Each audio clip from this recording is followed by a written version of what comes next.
I always loved camping, but this trip changed everything for me. It was the summer of 2018, and I wanted to spend a weekend alone in the woods to clear my mind. I had been going through some tough times, and getting away from everything seemed like the best idea. I picked a spot deep in the forest of northern Idaho, far from any popular trails. It was a place I had found on a map, isolated and untouched. I packed everything carefully: tent, sleeping bag, enough food and water for 3 days, a first aid kit, flashlight, knife, and a small camping stove. I even brought a small handgun, not because I expected trouble, but because it made me feel safer. The drive to the forest was long, about 4 hours from the nearest town. The last stretch was a rough dirt road, barely wide enough for my truck, with trees closing in on both sides. By the time I reached my chosen spot, the sun was getting low in the sky.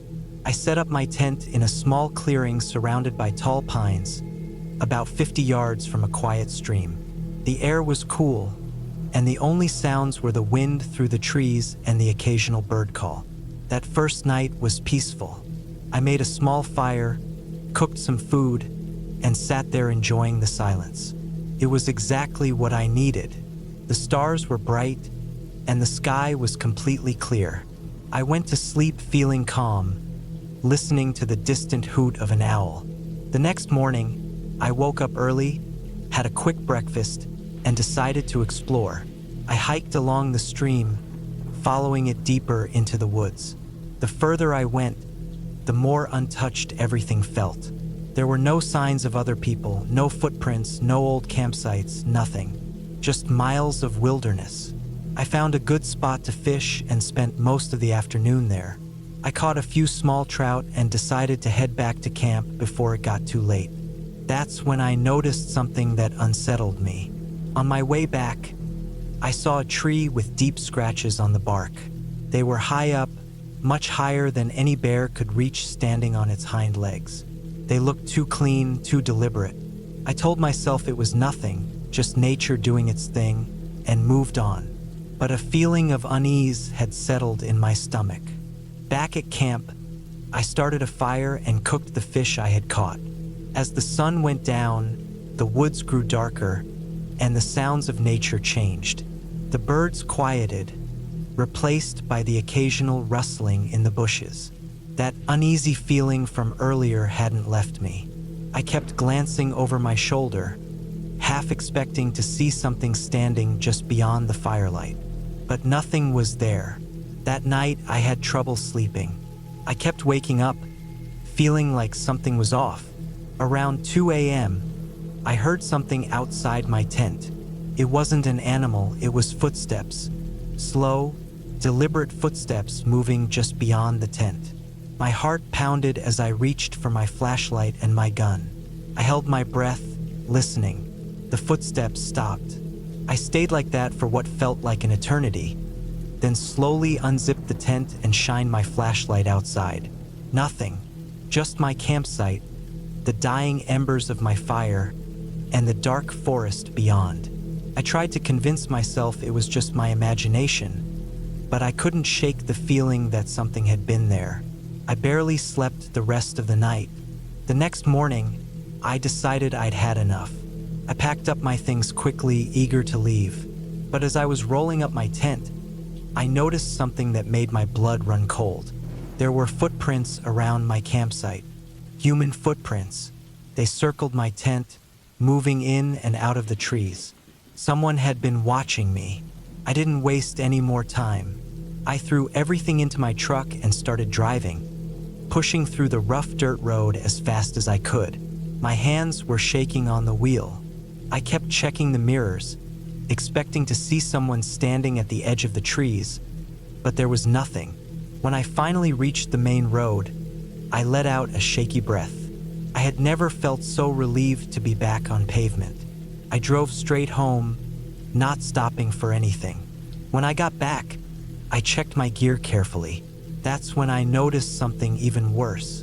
My knife, which I always kept inside my tent, was missing. I knew for a fact that I had packed it, I had used it the night before to clean the fish, but it was gone. I don't know who was out there with me or what they wanted, but I never went camping alone again.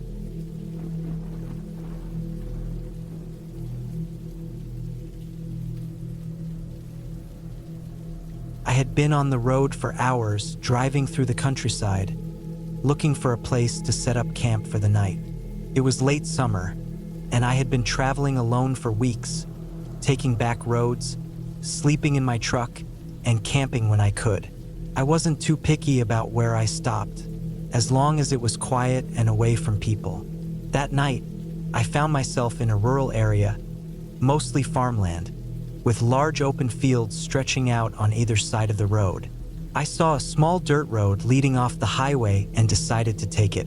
It wasn't marked, but it looked like an access road to some farmland. After about half a mile, I came across an old barn and an empty field with tall grass. There was no sign of anyone living there. No lights, no animals, no recent tire tracks. It looked abandoned. I pulled my truck off the dirt road and into the field, figuring I'd be out of sight from anyone passing by. I had camped in places like this before, felt safe enough. The sun was already setting, so I hurried to set up my small tent near the barn. The barn itself was old, its wooden boards weathered and cracked. The doors were slightly open, swaying gently in the breeze. I thought about checking inside but decided against it. I wasn't looking for trouble, just a place to sleep. I built a small fire, heated up some canned food, and sat by the flames as darkness settled over the field. Crickets and distant coyotes filled the air with noise, but otherwise, it was peaceful. Around midnight, the wind picked up. My fire had died down, and I was getting ready to crawl into my tent when I heard a noise coming from the barn. It was faint, almost like a rustling sound. I froze, listening. Could have been the wind or maybe an animal. I brushed it off, telling myself it was nothing. I crawled into my tent, zipped it up, and lay down, but I couldn't shake the feeling that something felt off. The noises continued, but now they sounded more deliberate, like footsteps moving slowly inside the barn. My stomach tightened. I held my breath, listening closely. The steps stopped. Then, after a long pause, I heard the sound of something dragging across the floor. I sat up slowly, my heart pounding. The barn was just a few yards away, and I had no way of seeing inside without getting closer. I reached for my flashlight and turned it on, shining it toward the barn doors. The light caught the edge of something, a dark shape just inside. My breath caught in my throat. It wasn't moving, but it was there, watching. I turned off the flashlight immediately, hoping whoever or whatever it was hadn't seen me. My truck was about 20 feet away, but getting to it meant stepping out into the open. I stayed still, listening. The dragging sound started again, followed by another set of footsteps. My hands trembled as I reached for the knife I kept in my bag. I had never needed to use it before, but now I held it tightly. Minutes passed. Then the barn door creaked open slightly. My heart felt like it would burst out of my chest. I waited, barely breathing. The crickets had stopped. The air felt heavy. Then, just as suddenly as the noises started, everything went silent. I stayed there for what felt like hours, gripping my knife, straining my ears. Finally, I forced myself to move. I unzipped the tent as quietly as possible and crawled out, keeping low to the ground. I took slow, deliberate steps toward my truck, avoiding the dry grass that could crunch under my weight. When I reached the truck, I grabbed the door handle and pulled it open carefully. That's when I heard it, something shifting inside the barn again, but this time it sounded closer. I turned on the truck, slammed the door shut, and threw it into reverse. My tires spun in the dirt before finally catching traction. As I backed away, my headlights swept across the barn, illuminating the open doorway. Standing there, half hidden in the shadows, was a figure. It was tall and thin, its face obscured by the darkness.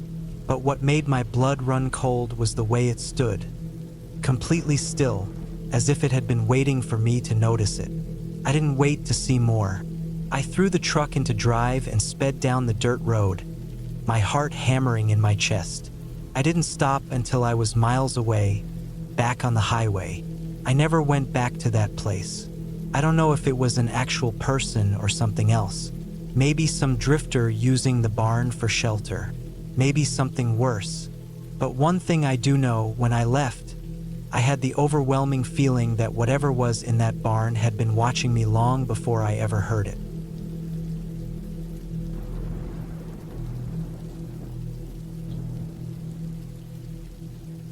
I had been traveling across France for a few weeks, exploring small towns and remote areas with my old camper van.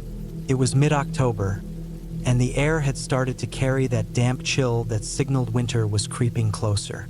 The plan for that night was to camp in the woods near a river, far from any towns or major roads.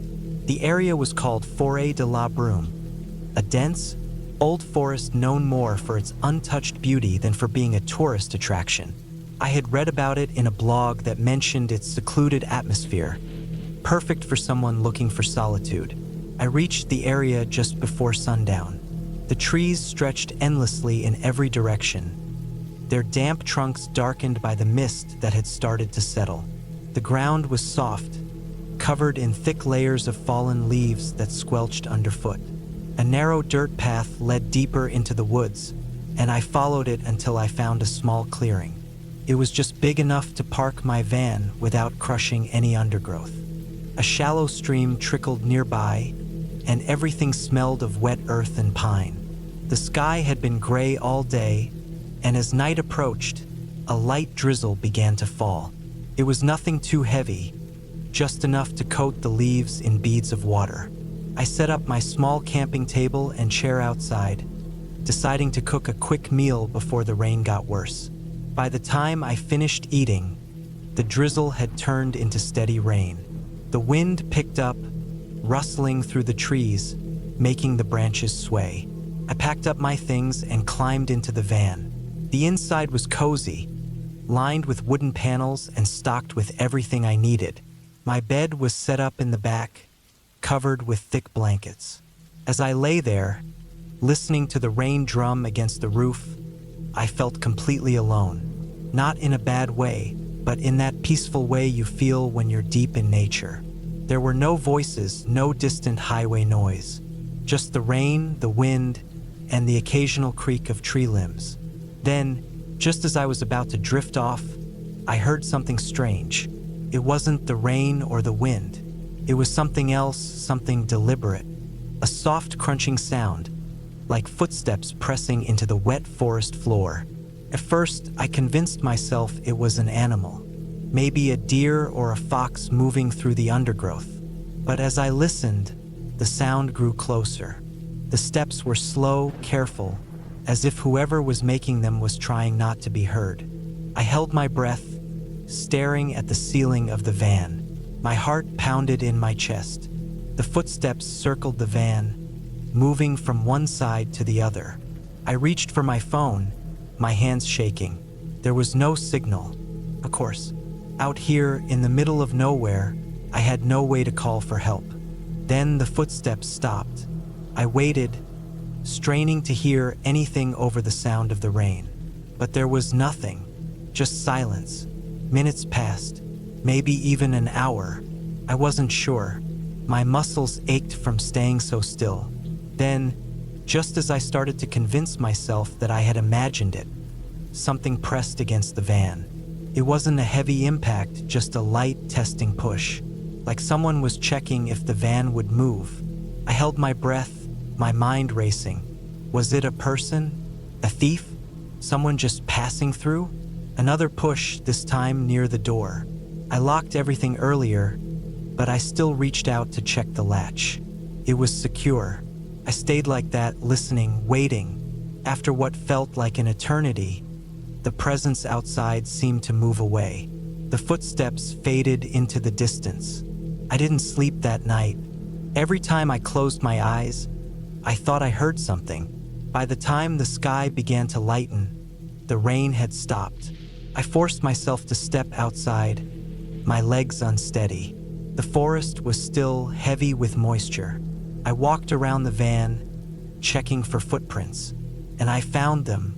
Deep, heavy impressions in the mud, circling my van, stopping right outside the door. Whoever it was had stood there, just inches away from where I had been lying inside. Watching, waiting. I packed up immediately, throwing everything inside without caring about organization. I drove away without looking back, not stopping until I reached the next town. I don't know who or what was out there that night. Maybe it was just someone passing through. Maybe they meant no harm. But the thought of them standing there, in the rain, listening to me breathe inside my van, still haunts me to this day.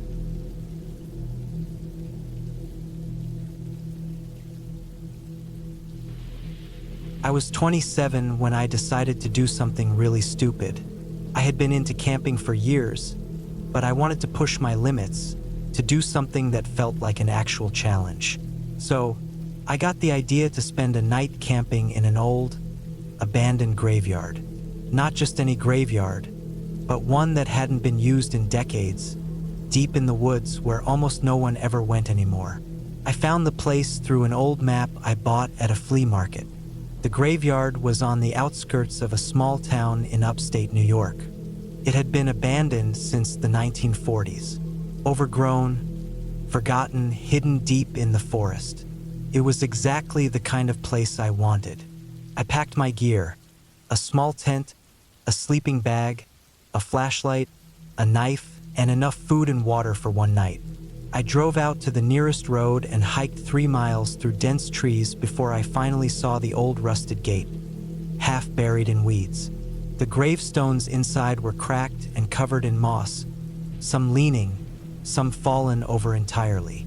The trees surrounding the graveyard had grown thick, their branches twisting overhead, blocking out most of the sky. It was silent, not the peaceful kind of silence, but the kind that feels unnatural, like the world itself was holding its breath. I set up my tent in the middle of the graveyard, right between 2 old gravestones. The names on them had mostly faded, worn down by time. I tried to shake off the uneasy feeling creeping up my spine and focused on making a fire. The sun was setting, casting long shadows through the trees, making the gravestones look even more eerie. Once the fire was going, I sat down, ate some beef jerky, and tried to relax. The air was thick with the smell of damp earth and rotting leaves. Every now and then, I would hear the rustle of an animal moving in the underbrush, but besides that, it was dead quiet. After a while, I decided to walk around the graveyard with my flashlight. The ground was uneven, with tree roots breaking through in some spots. The graves were old, some from the 1800s with barely legible inscriptions. The further I walked, the more I realized just how forgotten this place was. I found a crumbling mausoleum at the far end, its door rusted shut. The roof had caved in, and the ground around it had sunk slightly. It gave me an uneasy feeling, so I turned back toward my tent. That's when I noticed something that made my stomach drop. There were footprints in the dirt near my tent, fresh ones. I stopped, shining my flashlight over them. They weren't mine. I had been careful not to step in that area, and these prints were bigger, heavier, made by boots. Someone else had been here, maybe still was. I slowly turned, scanning the darkness with my light. Nothing, but the feeling of being watched was overwhelming. My heart pounded in my chest. I walked back to my fire and sat down, gripping my knife, trying to tell myself it was probably just an old hiker's tracks. But deep down, I knew better. These prints weren't old. I forced myself to stay calm. I got inside my tent, zipped it up, and kept my knife close. Sleep wasn't coming easily, but I tried. Hours passed. The fire outside dimmed, and the night grew colder. Then I heard it. Footsteps, slow, deliberate, circling my tent. I stopped breathing, listening. The steps were heavy. Whoever it was, they weren't trying to be quiet. I gripped my knife tighter, heart hammering. The footsteps stopped right outside my tent. I could feel them standing there. The fabric of my tent was thin. If I reached out, I could have touched them. I stayed still, waiting. Minutes passed. Nothing. Then, without warning, something sharp slid down the side of my tent. A knife, slowly, carefully cutting the fabric. I exploded out of my sleeping bag, slashing wildly with my own knife, kicking at the side of the tent. I heard a grunt, then footsteps retreating into the woods. I burst out, flashlight in one hand, knife in the other, scanning the trees. I saw movement, someone disappearing into the dark, too fast for me to get a good look. I didn't wait. I grabbed my gear, shoved everything into my pack as fast as I could, and ran. I ran through the trees, tripping, stumbling, until I hit the dirt road where my car was parked. I jumped inside, locked the doors, and peeled out of there, not looking back. It wasn't until I was miles away that I noticed something chilling. In my rush to pack up, I had grabbed my tent but left the stakes behind. But now, sitting in my passenger seat, was one of them, neatly placed, as if someone had put it there on purpose.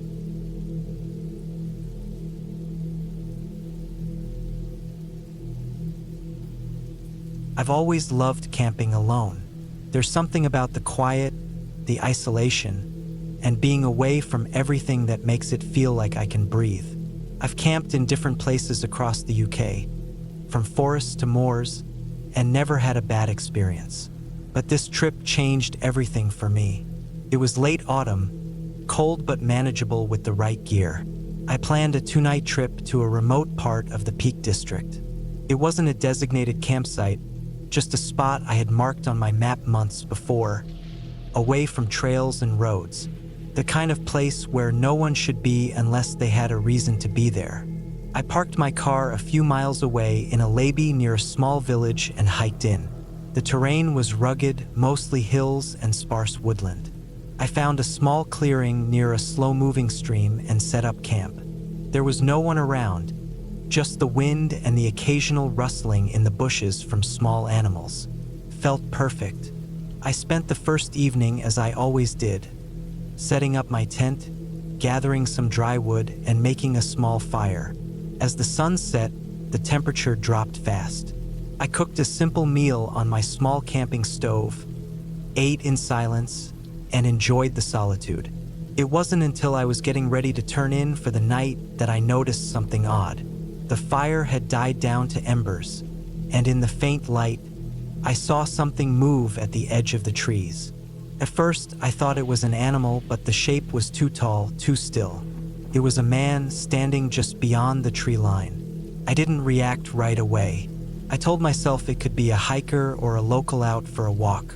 But the way he stood there, completely motionless, was unsettling.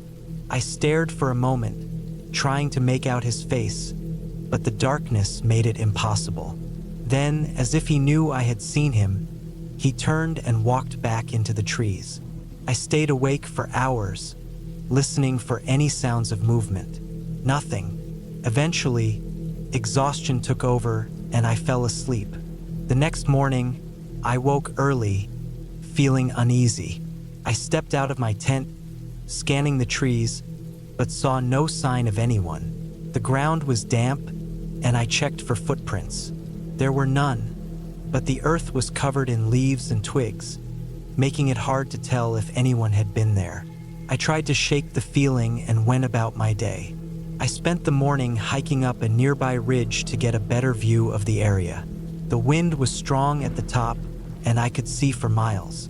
There was no one. I felt stupid for getting so worked up over what was probably nothing. By the time I got back to my camp, the sun was already starting to dip. That's when I noticed something was off. My tent flap was unzipped. I knew I had closed it before leaving. I checked inside, and nothing was missing. My sleeping bag, my pack, everything was where I left it. but I couldn't shake the feeling that someone had been inside. That night, I didn't start a fire. I sat in the dark, listening. Every small sound made my heart race. The wind in the trees, the distant call of an owl, the rustling of something moving nearby. I told myself it was just a fox or a badger. But then, just as I was about to crawl into my sleeping bag, I heard it. Footsteps. Slow, deliberate. They stopped just beyond my tent. I held my breath, straining to hear more. Silence. Then, after what felt like forever, the footsteps moved again, circling my tent. I gripped my camping knife, my heart pounding so hard I thought it would give me away. Then, just as suddenly as they had come, the footsteps stopped. I stayed like that, frozen, for what must have been an hour. I didn't sleep. When the first light of dawn came, I packed up. I had planned to stay another night, but there was no way I was risking that. I didn't even stop to eat. As I was taking down my tent, I noticed something that made my stomach drop. Footprints, deep in the mud, circling where I had slept. Whoever it was had been watching me for a long time. I hiked out fast, not stopping until I reached my car. The whole way back, I felt like I was being followed, but every time I turned around, there was nothing. I never reported it. What would I say? No crime had been committed, but I know what I felt, what I heard. Someone had been out there with me in the middle of nowhere, and they weren't just passing through. They had been watching. I haven't been camping alone since.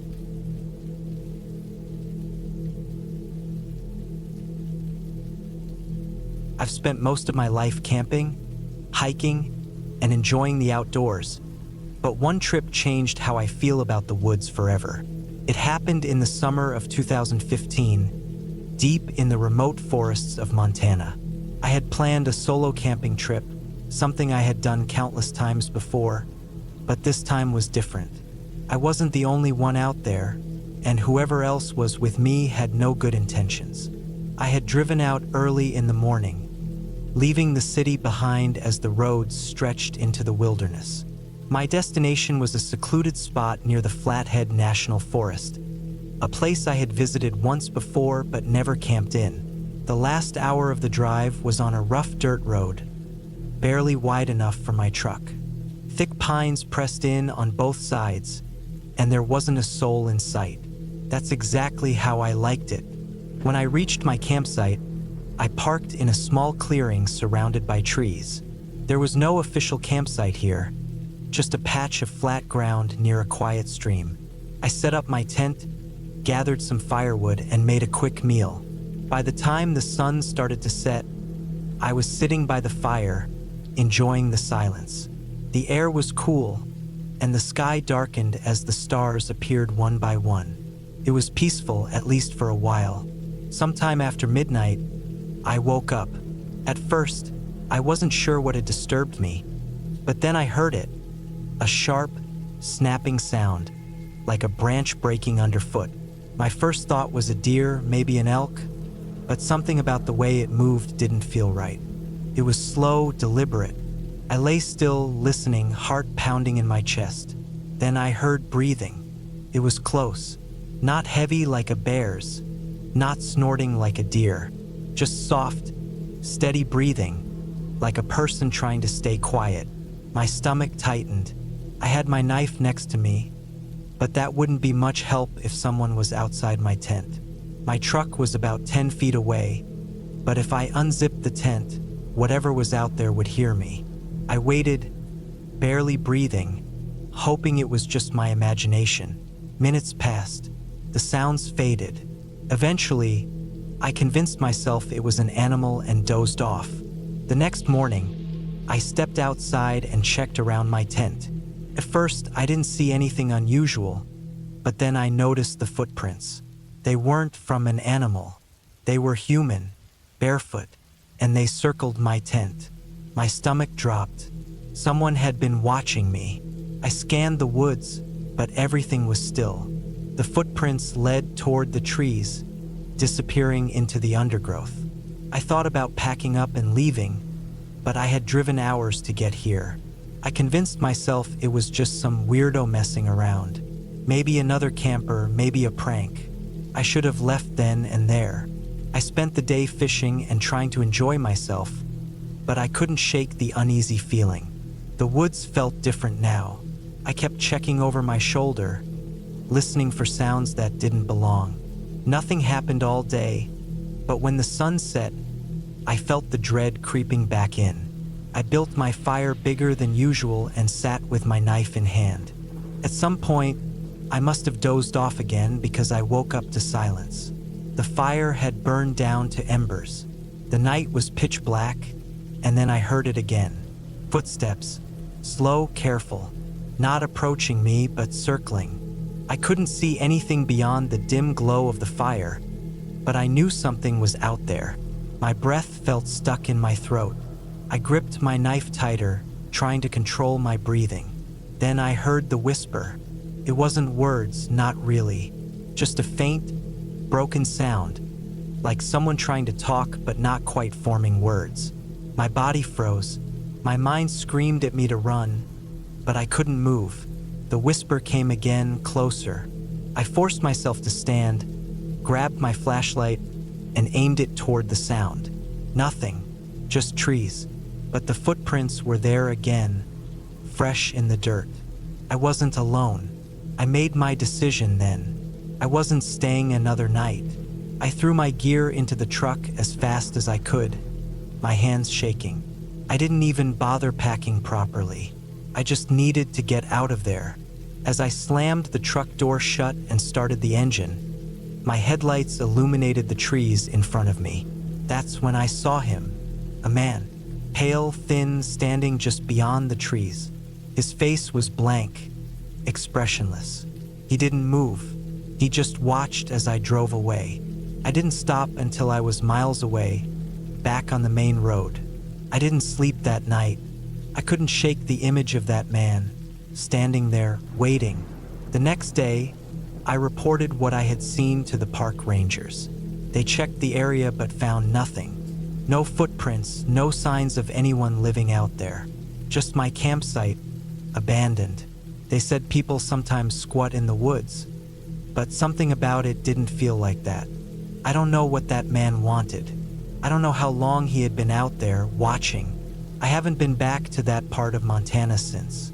I still camp, but never alone. And I never shake the feeling that, somewhere out there, in the deep woods, someone is still watching.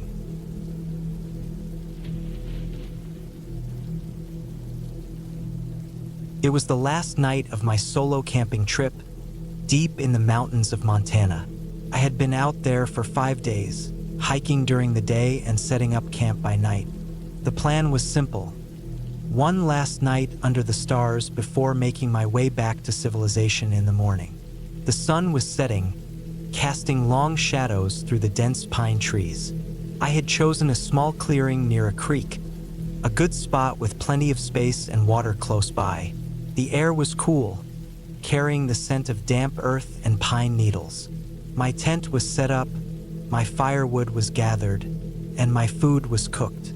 It should have been the perfect night, but something felt wrong. At first, it was just a vague unease, like the woods were too quiet. The usual sounds of the forest, chirping insects, rustling leaves, distant animal calls, were barely there. It wasn't total silence, but something was off. I tried to shake it off, chalking it up to last night jitters, but that uneasy feeling stuck with me. As darkness settled in, I forced myself to focus on the fire, adding more wood to keep it bright. I wasn't scared yet, not really, just alert. Maybe my mind was playing tricks on me after being alone for so long. The fire crackled, and I sat close, eating the last of my food for the trip. I told myself it was just another night in the woods, but then I heard it, a sound in the distance, just beyond the reach of my firelight. It was faint but distinct. Footsteps, slow, deliberate, crunching through the underbrush. I froze, straining my ears. It wasn't an animal. I had spent enough time outdoors to know the difference between a deer moving through the brush and the steady, careful steps of a person. My stomach tightened. There shouldn't have been anyone else out here. This wasn't a well-known campsite, and I hadn't seen another hiker in days. I grabbed my flashlight and aimed it toward the sound, but the beam only reached so far before being swallowed by the trees. Nothing, just darkness. I told myself it was nothing, just my imagination, but I couldn't shake the feeling that someone was out there, watching, waiting. I threw more wood on the fire, making it blaze brighter, hoping that if someone was lurking, they'd know I was awake and alert. Minutes passed, then an hour. The footsteps didn't return. I tried to relax, but my body stayed tense. I had my knife and bear spray within reach just in case. Eventually, exhaustion won. My fire had burned down to glowing embers, and I crawled into my tent, leaving the rain fly off so I could see the sky. I don't know how long I had been asleep when I woke up suddenly. Something had changed. I lay still, heart pounding, trying to figure out what had jolted me awake. Then I heard it again, closer this time. The same slow, deliberate footsteps circling my campsite. I held my breath, gripping my knife. I thought about calling out, making some kind of noise, but something told me to stay silent. The fire had burned too low to give much light now, and my flashlight was just out of reach. The footsteps stopped, right outside my tent. I felt my entire body go cold. Whoever it was, they were standing just feet away, listening. I stayed still, barely breathing, hoping they would move on. I could hear my own heartbeat pounding in my ears. Seconds passed, then a minute, then another, and then I heard something that made my blood run cold. The sound of my backpack zipper slowly being pulled open. That was enough. I lunged for my flashlight, flicking it on and shining it toward the noise. The beam caught a figure just beyond the firelight. Tall, covered in dark clothing, face hidden. They were rummaging through my pack, but at the light, they turned sharply, standing still like a deer caught in headlights. I barely had time to react before they bolted, vanishing into the trees without a word. My heart was hammering as I scrambled out of my tent, shining my light in every direction. Nothing, just the quiet rustle of leaves settling in their wake. I wanted to pack up and leave right then and there, but I knew hiking out in the dark would be a mistake. My best option was to stay put until first light. So I did, sitting by the weak embers of my fire with my knife in hand, scanning the darkness, listening for any sign of movement. The footsteps didn't return that night. At dawn, I packed up as fast as I could and started hiking back to my car. Every few minutes, I glanced over my shoulder, half expecting to see someone following. But the woods were quiet again, like nothing had ever happened. When I finally reached my car, I locked the doors the second I got inside. I sat there for a moment, just breathing, letting the tension drain from my body. Then I noticed something on the ground just outside my car door. A single, muddy boot print, bigger than mine, fresh. I wasn't alone last night, and whoever had been out there had followed me all the way back.